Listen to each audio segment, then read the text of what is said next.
Are you actively making new connections to grow your music career? Have you made it a point to attend conferences and events to build your rolodex? That's what we're going to be looking at in this episode of the New Music Industry Podcast.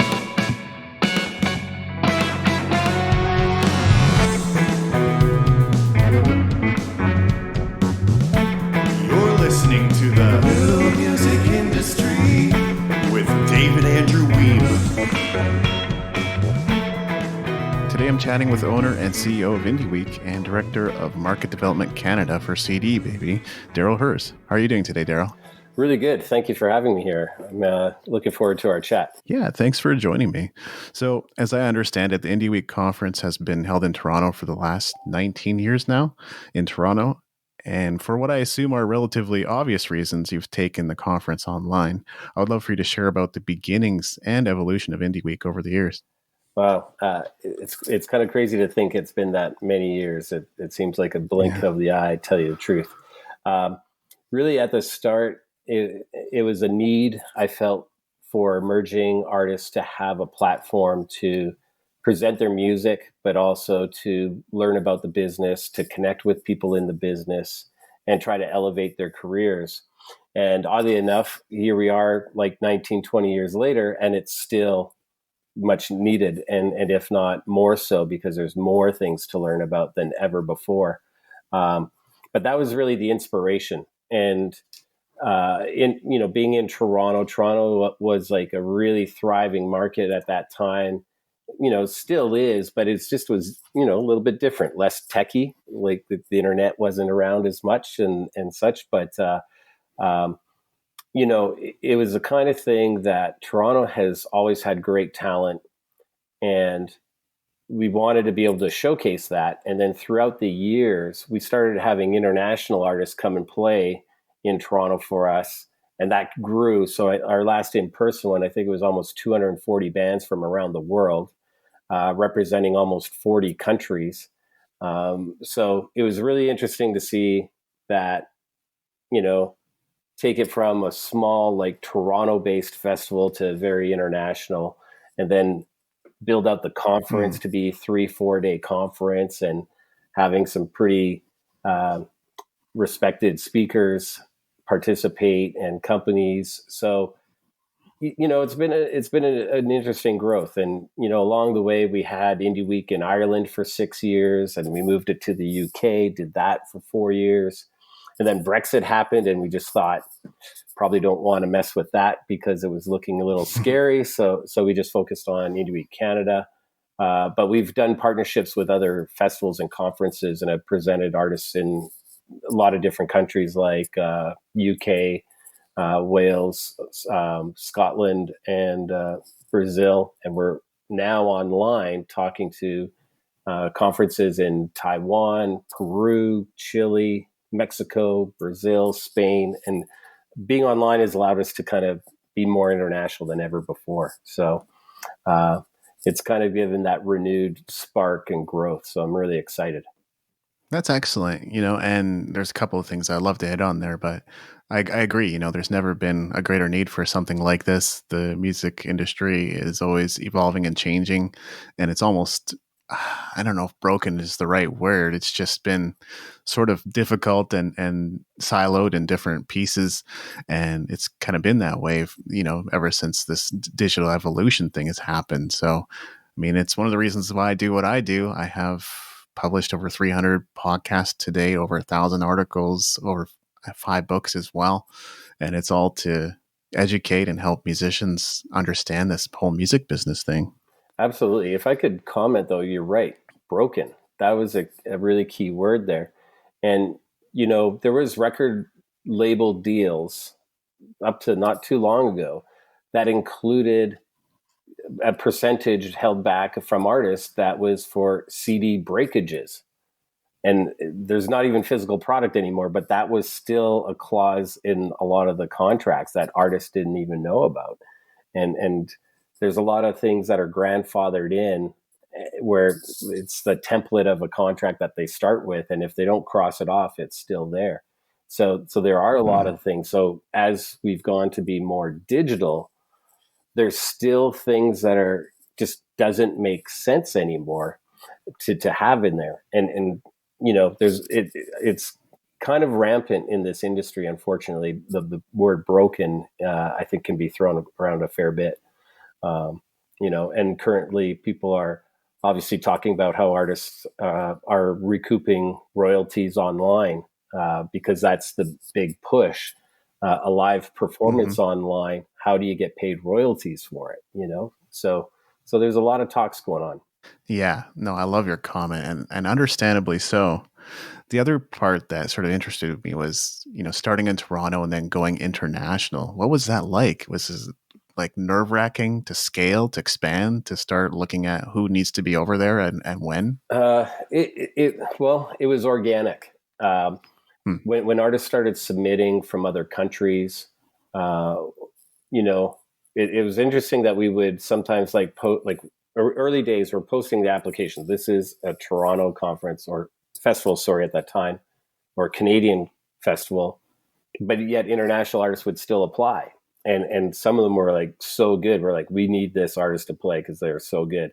And so we started accepting international artists. And once other international artists started seeing that, they started applying. And so our applications grew and quality as well, a lot more to choose from. It was really exciting. And as far as us hosting events, Ireland was the first international place. And it literally was because we had an Irish artist play, and they were voted the best of the fest. They were amazing. And I actually ended up managing them for almost 3 years. And so No kidding. through managing them, I was in Ireland a fair bit. And they're like, why don't we have an indie week here? So we did a one-time showcase kind of thing. And then that kind of turned into talks of we should do a 3-4 day event. And so we did that. And we were then approached by, we were hosting it first in multiple cities and then in Dublin. And then we were actually approached by somebody from Arts Council Limerick to say they'll give us funding to move it to Limerick. So we actually raised a sizable amount of money to host it in Limerick the last time we were there. So it was all organic, and it was good to see. And it's kind of like, developing an indie band, but we were developing an indie festival. What were some of the challenges of taking your conference online? I'm sure it's not quite as straightforward as people would expect. Yeah, it was interesting because I'm looking at my calendar or top part of my screen here. It says July 7th, which is actually the 1-year anniversary to the date where we had our first online session. We started these indie weekly sessions. Yes. Just a free Zoom. And it was kind of like last year was really devastating. We lost contracts when things got locked down, which was like cash flow. And we didn't get a grant last year because there wasn't a grant to apply for. So we lost that. We were not going to do anything. We actually canceled Indie Week at the very start of the lockdown. We're like, no, this isn't I didn't want to wait for all the other conferences to change the date to be around our dates. And then for us to change dates to cancel dates, which I saw a lot of other conferences do, where they just kept adjusting the dates until they finally just canceled it. So we canceled first and then started looking at options. Can we do this online and can we pull it off? And one of the parts is, well, let's do a Zoom session and see what that's about. And so we just announced it. And I remember our first Zoom session, I think 34 people showed up. But we got through it. It was cool. Feedback was awesome. And so we're like, okay, we're doing it every week. And it grew. And it was our way to do the marketing for the conference, because we announced the dates of the conference online without any speakers, without a schedule, without we just said, we're doing it on those dates. And until then, we're doing these Zoom sessions. And we gained confidence by doing a session online every week. We got experience of what worked, what didn't, how to talk and present and stuff. And by the time we did the conference, it was really successful and way better than we had anticipated. Like it's interesting to do something one way for like 18 years and then just all of a sudden, let's do it completely the opposite way in a way you have no experience in.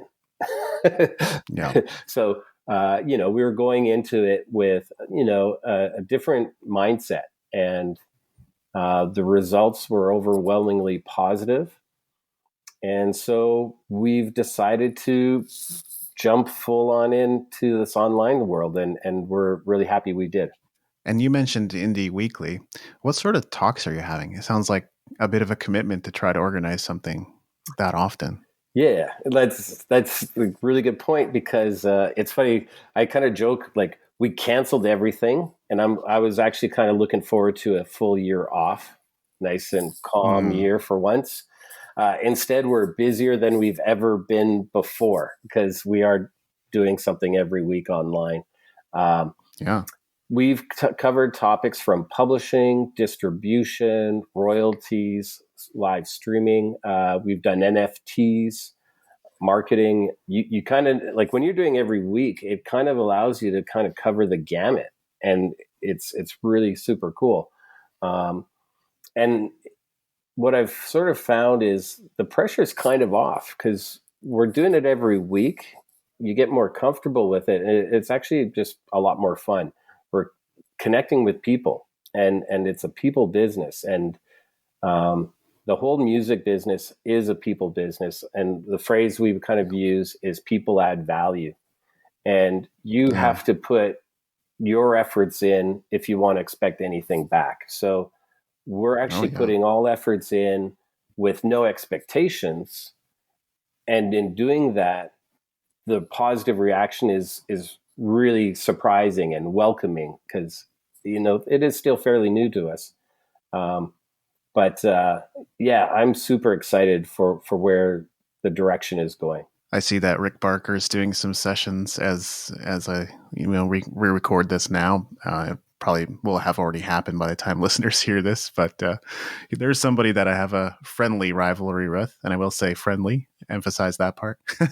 Yeah, Rick's awesome. Yeah, Rick is awesome. We did our first session yesterday. It was great, and we've got 2 more to go. One other thing that we did last year was we did a few mentorship sessions, which is really education focused. And so to kind of get back to the community, we've hired Rick, and we're doing these sessions for free. So it doesn't cost anybody anything to attend. Huge. Yeah. And it's really about giving back to the community. But we looked at it as one of the results since we started Indie Weekly is some of the same people started showing up every week. So, and then it started going to every conference. And so we've actually built this online community that really participates in everything. And we wanted to kind of give something back. And, the main focus is a positive message that in actuality, during this weird time, it's a good time to be a musician. It's a good time to create music. It's a great time to put it out there because there's so many places for people to discover your music and so many different ways, even though some of them may be sort of small percentages, but it all adds up as many ways to make money from your music now. When I was in the biz, there was no YouTube content ID. There was no Facebook ads for me to get people to discover my music. Basically, when I was in a band, you were really lucky if you could get on community radio. Commercial radio probably wasn't an option. You could barely get it into a store unless it was on consignment. You had to actually go out and play, and that was the only way people discovered your music as an indie artist. So we're very excited about this space. We think DIY emerging artists, the power is in their hands more than ever before. And record labels, they're not needed as much. And the tools are out there for an artist to make a business that can be successful. So I'm super excited about it.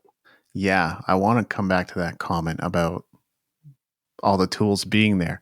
But I couldn't help but notice a little bit of a parallel. You have the Indie Week. I co-founded what's called the Indie YYC. Right. It's actually a creative community, and we used to do events in person, and now it's all online. And YYC is Calgary, so it was fairly localized. But since COVID, we've mostly taken our content online. So of course, that actually has given us the opportunity to expand, regionally and internationally in some ways as well. So that's actually really kind of a cool side effect of what has unfolded. It's so true. And the one thing that I need to sort of bring up that was a bit of like the after result, that when we were able to look at the data and who attended, and some of the comments that people gave back through surveys, is one, people said, I've always wanted to go, but I couldn't afford a flight to Toronto. So now anyone can watch it online. Secondly, I couldn't take time off work. And so we were seeing people on social put photos up of 2 computers. They're like, I'm at work listening to Indie Week. So people didn't have to leave work to still hear the discussions that were going on. 3, we record everything. And so people who attend the conference can get access to the recordings for up to 6 months after the conference. So, if a session is happening at the same time as another, you could still hear both. If you weren't able to make it at a time, you can go back at any time. But 2 really important parts on top of that was people with accessibility issues that might not be able to actually attend physically. It's opened up to them. And that was really cool to see. And we've been able to connect with that audience more so than ever before. And then the age range. So in some cases, maybe you had to be 19 plus to attend in a certain venue. Now, any age. And so we've seen our age demographic increase in both younger audiences and older. We had people commenting like, I'm a 75-year-old songwriter that still releases music. And that was inspiring because, again, they can because of the tools, and they can because of the digital age. So, we're very excited in being able to connect with audiences like we've never been able to before. What's really interesting about what you said about accessibility is we also had people watching our live streams before we actually went online, and they were enjoying that from the comfort of their home. We didn't have quality gear or anything like that. It was literally set up a smartphone on top of a couch and trust that the Wi-Fi is going to work out. And sometimes we got complaints, but at least we could still broadcast to people who are interested. So that was a pretty cool part about it. That's awesome. Yeah. That's really cool. Yeah, it was super cool. I've talked to enough people to know that creating and hosting events is quite extensive. I actually had Kevin Bruner, Senior Vice President, CD Baby, on the show to talk a little about the inner workings of the DIY Musician Conference, and he shared a lot of juicy details in that show. But, of course, as we referenced earlier, in addition to Indie Week, you're also the Director of Marketing Development for CD Baby in Canada. Is that a complementary role to what you're already doing? Absolutely. Nice. You mentioned the DIY conference. One of the big pillars of what CD Baby does is focus on educating DIY artists. They've got the DIY blog, the DIY podcast. So when I was in initial talks with CD Baby, it just made perfect sense. The indie community that we work with is that DIY audience. And so with Indie Week, we've been able to work on a lot of educational platforms, like doing the Indie Weekly series and such. So we're really talking to a lot of the same audience. And if anything, by having both those, systems or companies working together, it just means we're empowered even more so, and are helping more artists. And yeah, I've got to say that, CD Baby, from day one of me working with them, and it's just over 2 years now, Um, the messages have always been consistent. If it's good for Mm, the artist, do it. If it helps mm, empower the artist, do it. And so nice. yeah, it's very much aligned in value first, and that was something that was really important to me. I'm curious to know, what have you discovered about music distribution in Canada? CD Baby seems fairly ubiquitous to me, but I still talk to artists who either don't know about music distribution or are a little wary of putting their music out there. So, what are some findings?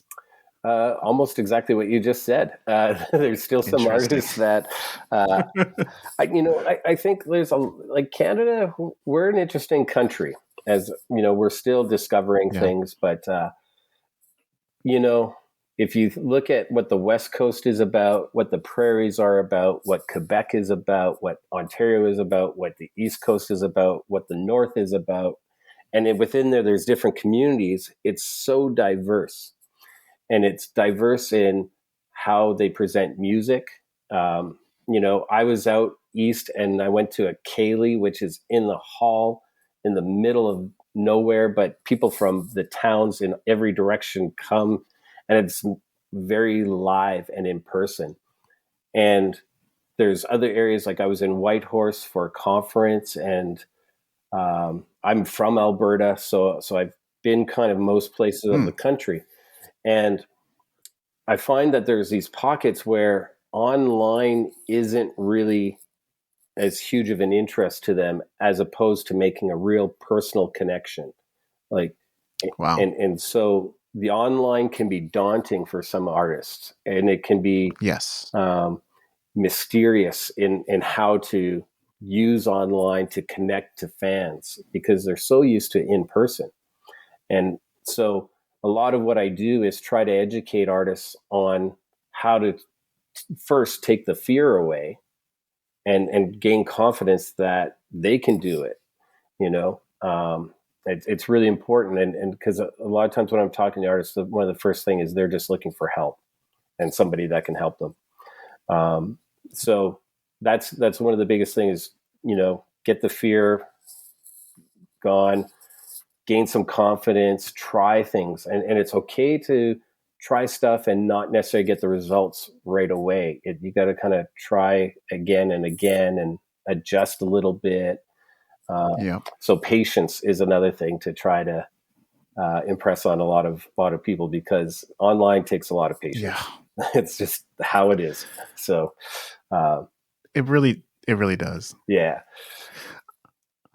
I was listening to Neil Patel and Eric Sue, and they're serial entrepreneurs. They're constantly launching new things, and their assertion was basically that every business takes 3 years to get legs. Doesn't matter how good of a partnership you have, how many marketing channels you have, how well positioned your business is in the market. It still takes 3 years to really grow its legs. It was sometimes 10 years, and I'll be honest, I agree. for us, it took us about 10 years to kind of like really get a solid base. Um, because the one thing to think about is, and it's just human nature, we compare things to what we know. And so if you say, here's a new thing, they're going to go, oh, so it's like this other thing. And you got to change that perspective to say, no, this is the unique experience, and that's what brand building is to be able to differentiate yourself from others within the same competitive space. And that takes a lot of time. And a real prime example is I was a booker for a venue called the Rivoli downtown Toronto. And I was there for about 3 years. And when I first started, they had been around for 35 years prior to me working there. And so when I started asking around, hey, I'm booking a place called Rivoli, and Rivoli's a great, like, to me, it's the best showcase room in Toronto, has the best sound and sight lines. And I've seen tons of shows there. Like Adele, her first show in Canada was there when she was developing. One of the Mm, artists I had was Hosier right before he blew up. Like literally, he left Toronto after that show and played Ellen DeGeneres show, and all of a sudden was famous around the mm, world. Um, so, so it's a type of room where it sounds great, looks great, And I would start promoting it, and people that are in the music biz, even artists, would be like, Rivoli has bands? Yeah, for like 35 years they've had bands, like they still don't know. And so a big thing that I really try to impress is marketing. Mm-hmm. This is so if I can say one little sort of nugget, one little tip kind of thing, is everybody has a chance, because there's more people that don't know about you than that do know about you. And what that means Absolutely. is the potential for growth is massive. It's huge. And so a lot of times artists will focus on the people they know, but they really should focus on the people that they don't know. And that's how they grow an audience. There's only so many times you can ask your friends and family to your show.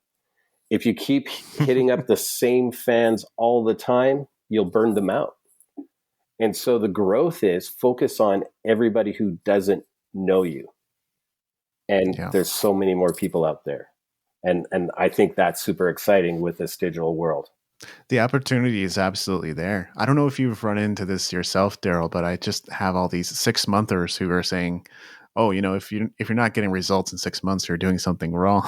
And I just kind of, face palm, right? Well, Whether it's Twitter or Medium or Amazon, I'm sure there's people who do it, even in music.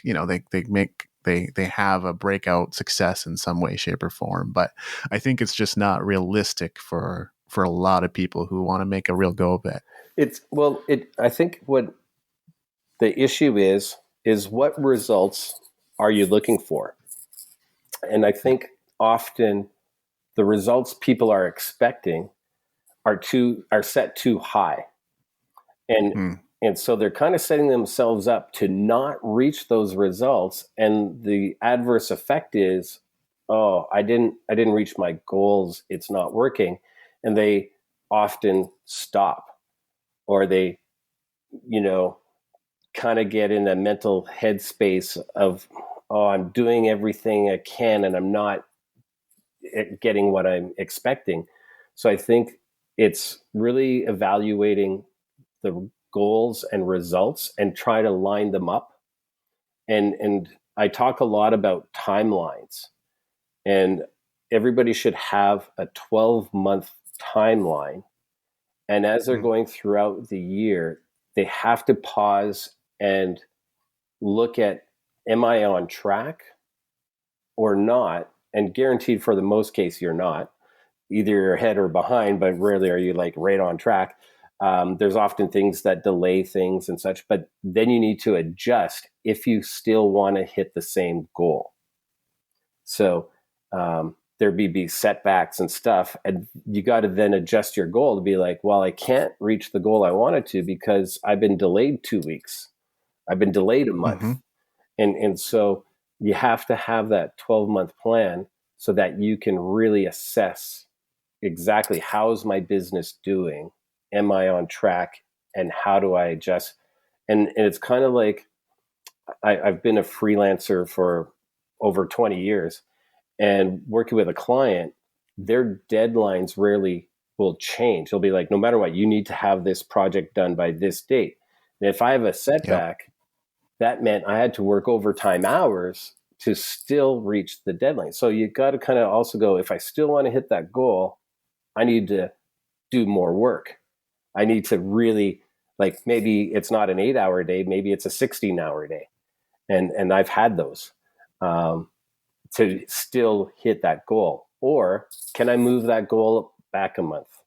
Can I adjust it a bit? And I think a lot of people don't put that down on paper or figure it out. And that affects their mental health. And it gets into this sort of swirling effect, and then it snowballs. Yep. And I think that's why we're seeing in the industry so much and so many talks about mental health. And that's the digital world as well, as far as a counter effect. I come from the freelancer world as well. And so I totally know where you're coming from. And what I was trying to say about leadership is I'm currently in a year-long leadership and management program. And a big part of that is having these quarterly goals, setting it all out on a spreadsheet, not just like, you know, here's what I'm going to do. It's like, you're going to go into some serious detail. Here's the milestones I'm going to hit. Here's the weekly commitments that I'm making to myself. And more than anything, for me, I've just discovered that it's a lot of conversation. It's a ton of phone calls and meetings and just getting on the horn and texting people so that you can get them on the phone, right? Texting doesn't really lead anywhere as far as communication is concerned. So Yeah, it's true. And when you're trying to grow a business, the other reason why I say you have to have this down is that when you're going into the next year, you also have to reflect backwards and go, what worked, what didn't work? Can I fix the stuff that didn't work, or should I just abandon it because it's a waste of time? And I think that that's where also a lot of time is wasted, is that trying to fix something that you can't fix. One of the things I talk to artists and businesses about is a 12-month plan. And it's super important to set the goals so that you know where you are throughout the year. And big point is that you have to have that 12-month planned out, so then you can take a look at it and go, am I on track to hit my goals? And you're able to assess and adjust. And, I've been a freelancer for a long time. And I remember working on projects where the deadline was the deadline. And the deadline is the deadline. And sometimes I had to work overtime hours to be able to hit it. So if it's still, June 15th and I'm behind, there's only so much time until June 15th to get it done. I have to work overtime. And I've done that. I've worked, the longest I've worked probably is 50 hours in a row without a break almost, to get a project done. And it's just, that's what you got to do. And so the timeline for 12 months allows you to keep on track, and you can adjust. And sometimes you have to move the deadlines back and make it 16 months. There's going to be setbacks, things you can't control. And this is where I think in the industry, a lot of mental health issues come into play, because people feel they're not doing enough. They're not getting the results enough. They're not getting the positive feedback enough, and they don't feel on track, but they don't know if they're even on track because they don't have a plan. And so it's so important. But also, at the end of those 12 months, you can look back and go, here's what worked and here's what didn't work. Do I reinvest time in the stuff that's not working? Or is it a waste of time and I have to just get rid of it? Because I see people trying the same thing over and over and over again, and 5 years later, it's still not working, and they're wondering why. Then you can kind of look at the positives. Here's what worked. Can I elevate that and get twice the amount of results if I put just a little bit more effort into it? And I'm so focused always on tracking results and data and really keeping on track. Like even when I was managing bands, I built a spreadsheet, and I remember like how many people were in the bar before the show, how many people were in the bar during the band before your performance, how many people at the start of the performance, middle performance, end of performance, and even tracking like all of that kind of stuff to go, was there more people at the end or at the start of your show? Because if it's less at the end, that means they left, and maybe you got to fix that, and if there was more people for the band before, then the people in the bar for when you started is probably half of theirs. So how many people are really here to see you? And I looked at all of those kind of touch points, and we were able to kind of turn around where for almost every band that I was working with, always a capacity room, always full, right? And it's like really honing in on the goals, what you're going to do to fix them, what you're going to do to achieve them, and if not, get rid of it and focus on the work that you want to do. I know that's a really long answer with that, but it's such an important thing because, music business, the word business is there for a reason. And I think a lot of times people look at it as more of a fun thing to do, a hobby. And I'm not trying to put the artists down that are approaching it that way, but it's like, if you're here to try to make money, try to have a sustainable career, a long-term career, you got to build that foundation of business to be able to elevate it. And sometimes it takes, and I know for me, it took a long time to learn. And even more so after being an artist. When I stopped being an artist, I learned a lot more because I could focus on the business. But it's the kind of thing that if you are looking for have a sustainable career, you got to look at the business and what's going to work and what's not going to work. And it's not the same for everybody. Everybody has their own path to go and their own story to tell. There were some killer tips in there. Walt Disney was brilliant, not because he was an innovator, but because he took proven concepts, implemented them, improved upon them, and removed the excess. And I think in large part, that's what we're trying to do. We're trying to sculpt something as musicians and people in the music business, a product, a brand, something that people are magnetically attracted to.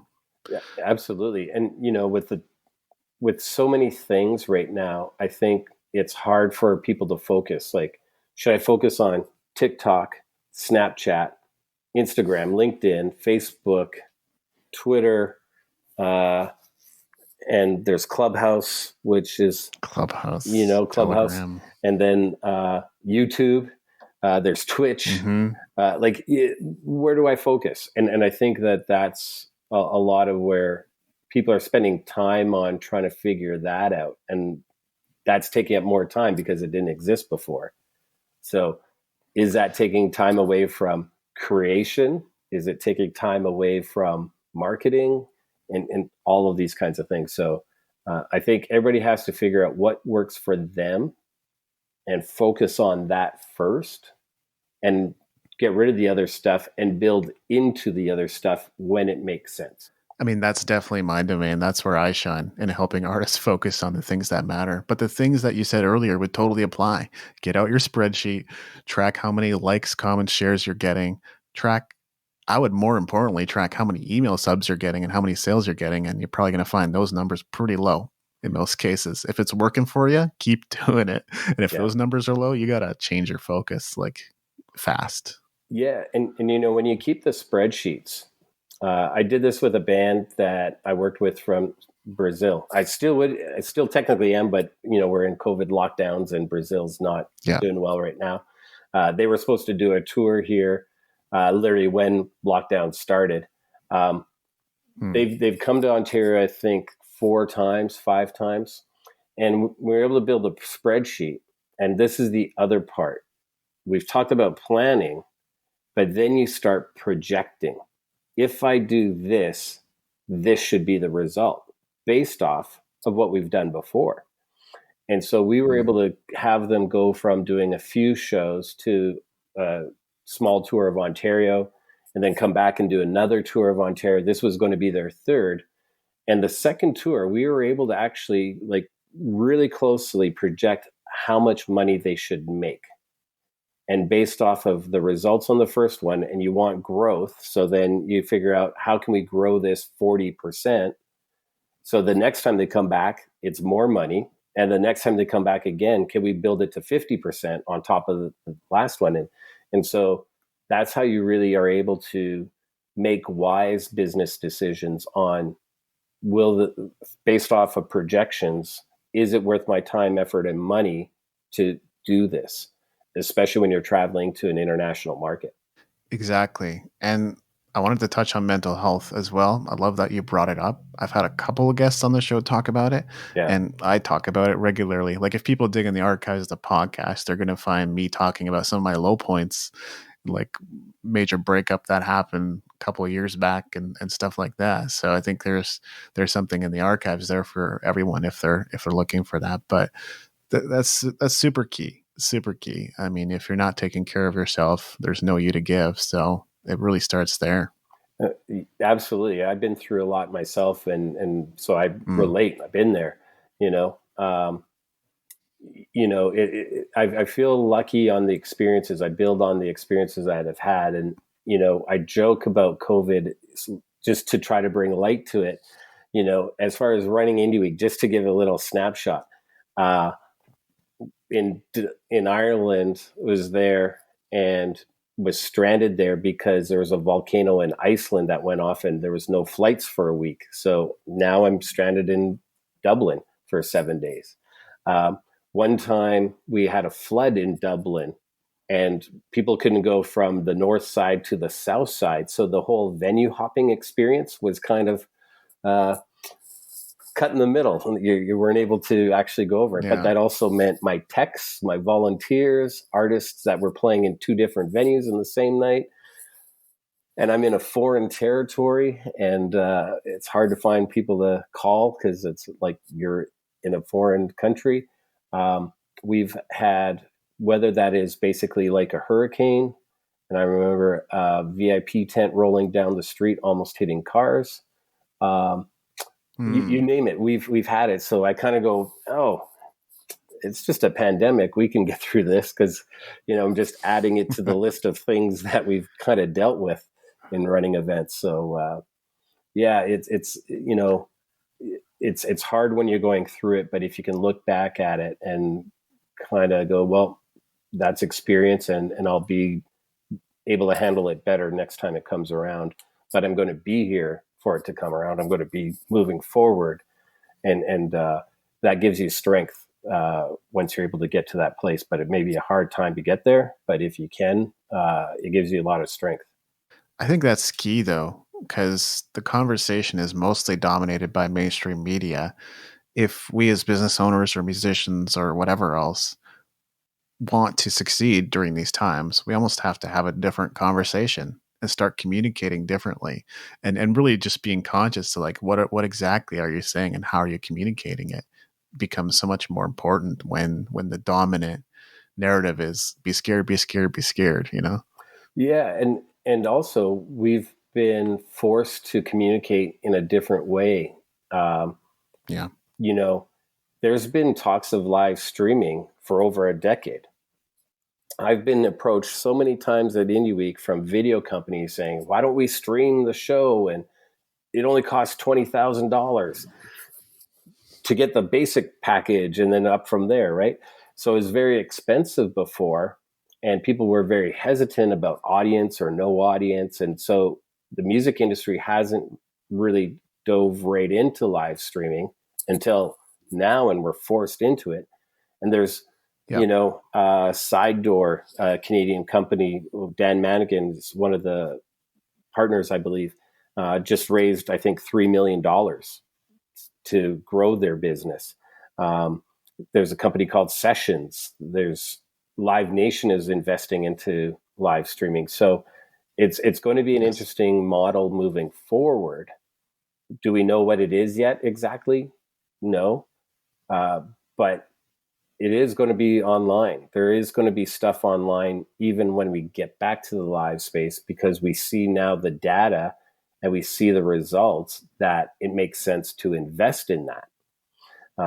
We can, as we said earlier, we can reach way bigger audience online, and like there's different time zones, there's different markets, and the one thing is there's different populations. So, for instance, Canada's population can fit in California, but online Yes. it's like we can get everybody here, and so the potential is huge, and it's exciting. But we've never been pushed, and we've been pushed now. You have to do it online.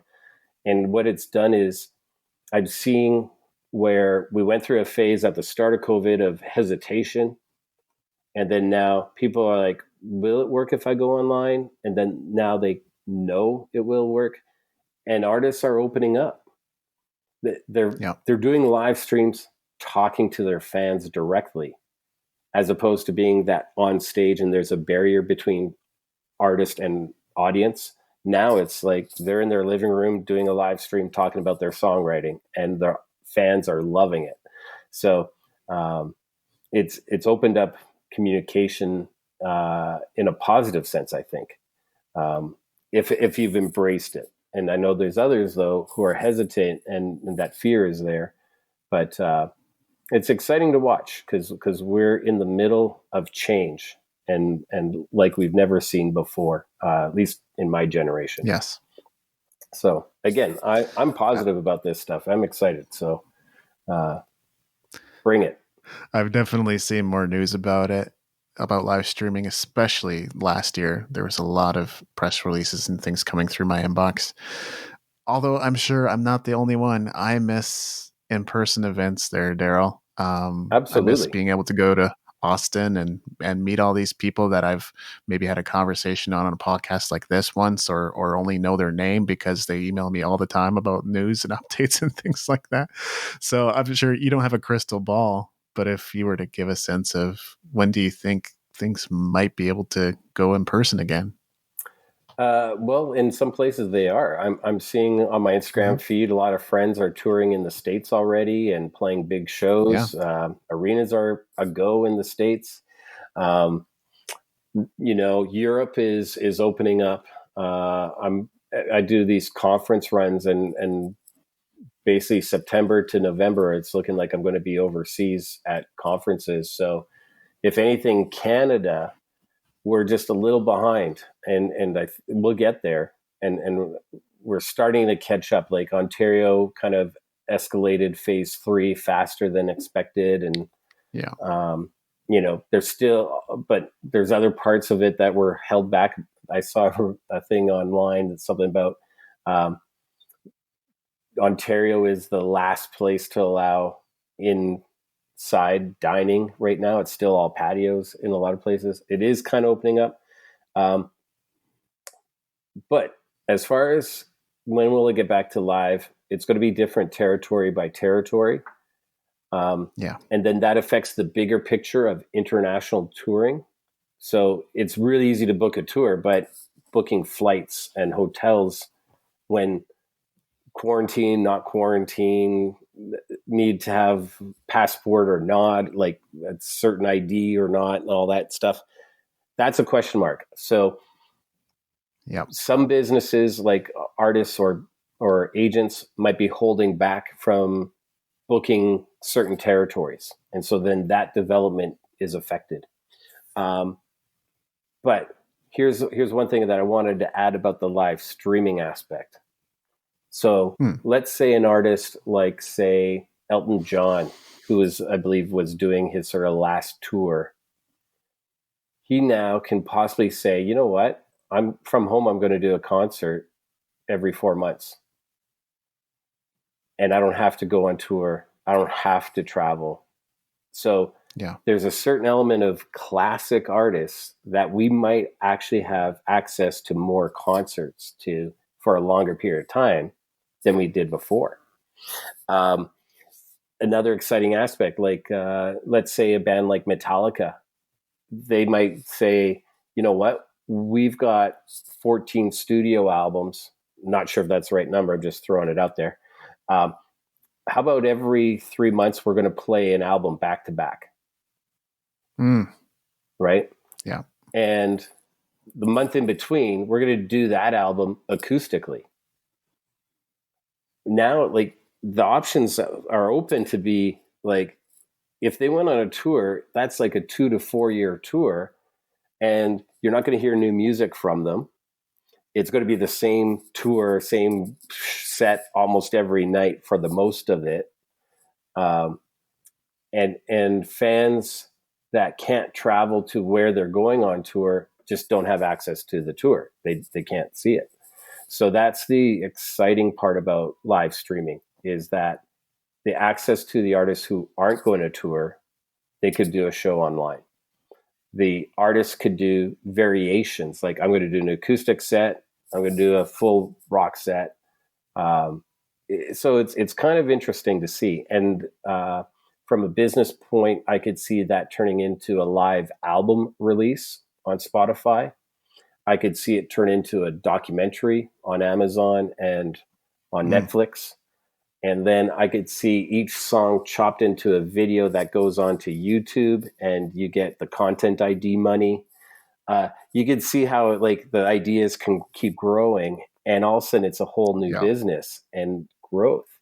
And I think that's where the big business stakeholders are really looking closely at it in the background. And I've sort of said this on a few talks where in my lifetime, the media has changed. So I grew up, like I'm old, and I'm going to date myself. My dad played 8 tracks in the truck, right? Yeah. Which turned into cassettes, and there was vinyl, which turned into CDs, which turned into MP3s that you actually paid and download, to which has turned into streaming.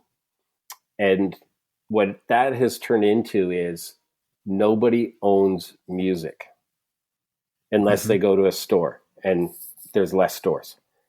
And so now what's the next media after that? Right? Because history has shown it changes and evolves. And so we're at that point where nobody owns music. What's the next phase? And so that's where I believe this digital space is really going to change things. We are seeing exciting things. Some artists, sharing stems and people putting up their own mixes of their music, like 9 Inch Nails puts up a song and is like, you mix it. So it's an interesting thing. And I think that live streaming has a role to play in what's the next media to gain access to music. It's just got to get figured out. And we've been pushed there. It's been elevated. It's gone faster than planned. And that's where the unknowns are. And, to kind of tie it, like I'm old, a lot of the times when we're talking about how's it going to go back, people are kind of comparing that live music, and live is very important. I got to say that. I know I'm talking a lot of digital. I'm just focusing kind of more on the new stuff, but live is very important. But I grew up, and when I went to the first concert, that's your memory and that's your thought. Now, kids tuning in, their first experience is a live stream. And that's the next generation. And so there's going to be this change, And I remember I was working at HMV when I believe it was a Metallica album that came out. And I remember receiving it in the back room. And I'm opening the boxes and I go, where's the cassettes? And my manager's like, they didn't make them. I'm like, but I like cassettes. And he's like, well, they didn't ask for your opinion. And so a big light bulb went on, is that nobody cares about my opinion, and the business is going to evolve regardless or not. And that's what we're seeing take place right now. It's evolving.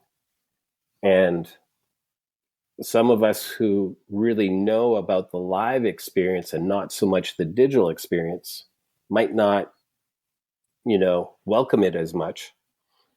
But the younger generation, man, they're growing up with TikTok. They're growing up, watching YouTube videos.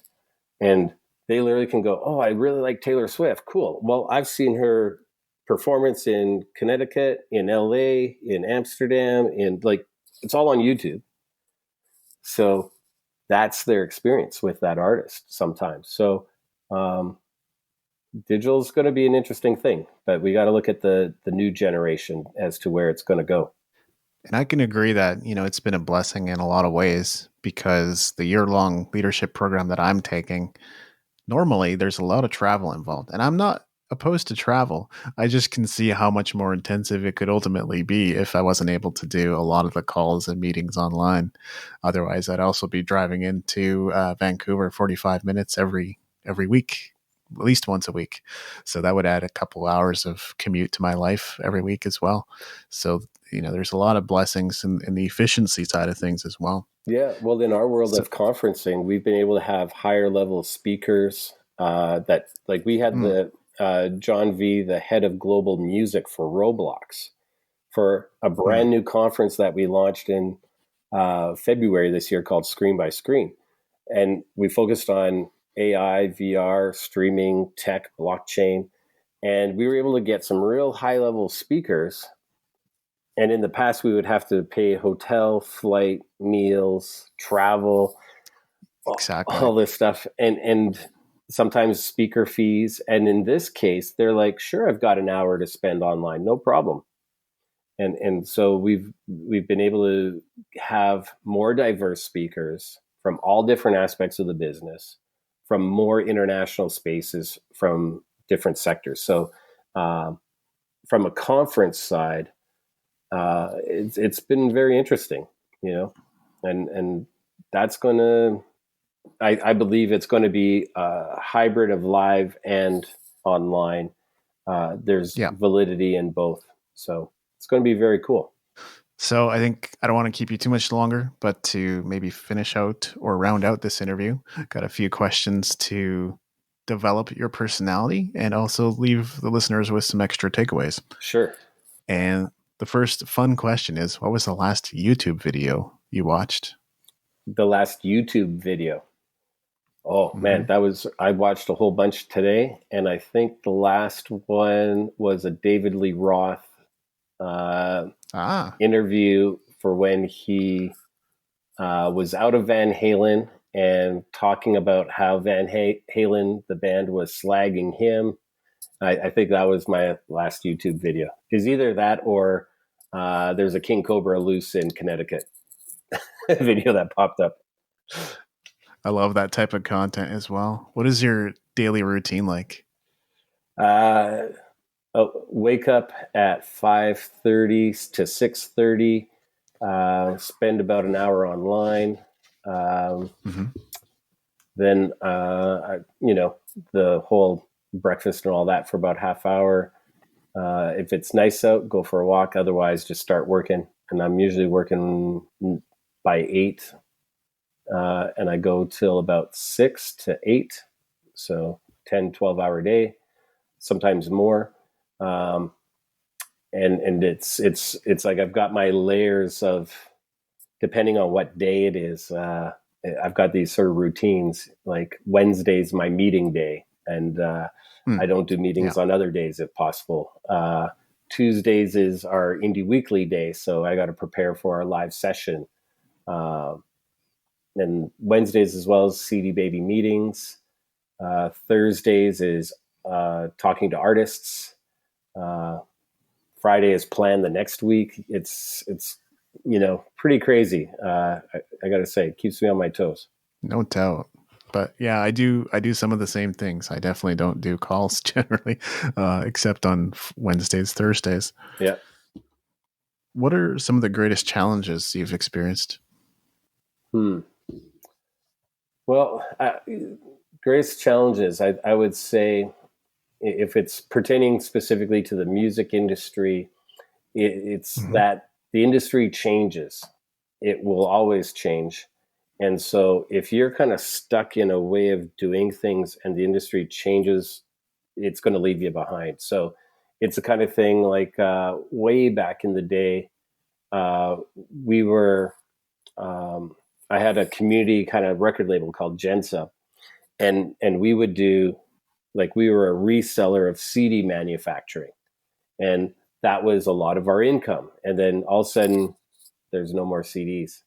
So if you don't adapt, you can be left behind. So I would just say that the business changes and you got to be adaptable. And really, if you can kind of try to look in the future, then you're there before it gets there and you're more well prepared. And that's kind of my mantra these days. What's the greatest victory you've experienced? Oh, man. There's a few, but so it's hard to have one come to light. I would just say that the fact that I'm still here having a job in the industry that I love and if anything, my job has turned into just helping others, and that's even more rewarding than to get paid for it. Like that's the bonus. But just the fact still here, being able to do work in the industry that I wanted to. And I'll be honest, it's crazy that I wanted to be. I knew I wanted to do something in music at grade 6. So to have kind of evolved to that, and I have to say, working for a CD Baby has elevated that goal and overall dream of working in the music biz. Is like I'm working for such a reputable brand and company, and again, the main goal is helping others. I sort of pinch myself every day. I'm really lucky in the position I'm in right now. Are there any books that have helped you on your journey? Absolutely. 4-Hour Workweek by Tim Ferriss is a big one. Good one. There's one called The Ultimate Sales Machine. That's a really good one. Yeah. And then there's just some others that are just sort of inspirational ones. But I would say the 4-Hour Workweek was like, I was already doing actually quite a bit of what is mentioned in it, but the book kind of just showed, here's how you really do it better and such. So it's really helped out in that aspect. Yeah, it's definitely formed the foundation of some of my philosophies too. Absolutely. Thanks for your time and generosity, Darryl. Is there anything else I should have asked? The one thing I would just sort of comment is that we've got a new conference in September, the Music Pro Summit, MPS, September 8th to the 11th. We're talking about, ways to escalate your career to the next level, how to get, everybody wants to be pro. And this is from being a business to an artist. The phrase that we say is where art does business. It's especially in this digital age, it's going to be really interesting. It's all online. Everything's recorded. So if you attend the conference, you get to see it up to 6 months after. But the biggest point I'd say about conferences, and this is something that's really key, I'd learned this in business before doing a lot of music stuff, that reason why there's conferences is to gather with like-minded people, and you learn based off of what they're saying, and you gain connections that can go past the conference that can help you further your career. You might meet a producer, you might meet a manager, you might meet an agent. You just don't know. And I'll be honest, some people will come to me talking about any conference and going to it, and they go, is it worth it? And anyone who asks that, I kind of sarcastically just say, you know what? Stay on the couch. That's worth it. You'll meet a lot of great people that will possibly help your career, right? It's a thing that you gotta put yourself out there, and it only takes one person to change what's going on. And I'm an example.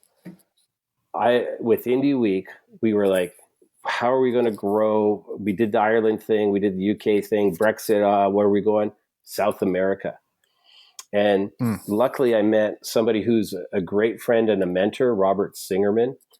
He was doing a just so happened, literally the day after, I got an email, come to hear a presentation about South America. And I'm like, that's odd timing. I went and I met him, and he put together a trade mission that is called CAB, Chile, Argentina, Brazil. And I went on it. So all of a sudden I'm in there as a speaker at these conferences, first level, because of the association with Robert and CAB. So I was attending conferences in Chile, in Argentina, in Brazil. I've made connections that we now have sent artists to Brazil. We're, in fact, in August or next week, we're taking part in Trends Connections Brazil, presenting artists online there. In August, we're doing Music Pro Awards in Rio, or Brasilia, sorry, and that's online. We're doing Peru in November, and Chile we're in talks with right now. And that's because I met one person. One person. And so if anything, artists should be trying to go to these online events, because in cases they're really cheap in comparison to going in person, or they're free, and you just don't know who's going to have an impact on your career. And the opportunity is massive right now to make that connection that you're looking for. I'm super passionate about this as well. And I would say there's always a price to hire quality contacts in the music business. And the price is generally conferences. Yeah. So go and attend conferences. Absolutely. Awesome. And we can find you at indieweek.com. Indieweek.com. Well. That's right. And musicprosummit.com is for the MPS in September. Perfect. Thank you so much. It was a great interview. Thank you. This is awesome. I really appreciate it. Yeah. We just launched a new program called Elite Players All Access Pass, and what this should really be called is probably Digital Marketing, Mindset, and the Business of Music Academy for musicians, because that's exactly what it is. This is a new platform where you can access courses, ebooks, members-only audios, a community forum, personalized coaching, archive trainings, and more. This is a premium program that carries a premium price tag, so it's not for everyone, but if you're ready to learn more, head on over to musicentrepreneur.hq.com/elite. That's ELITE. We are currently accepting applications, but there isn't much time left. I think there's literally a day left. So head on over to musicentrepreneur.hq.com/elite, and I look forward to seeing you on the inside. This has been episode 242 of the New Music Industry Podcast. I'm David Andrew Wiebe, and I look forward to seeing you on the stages of the world.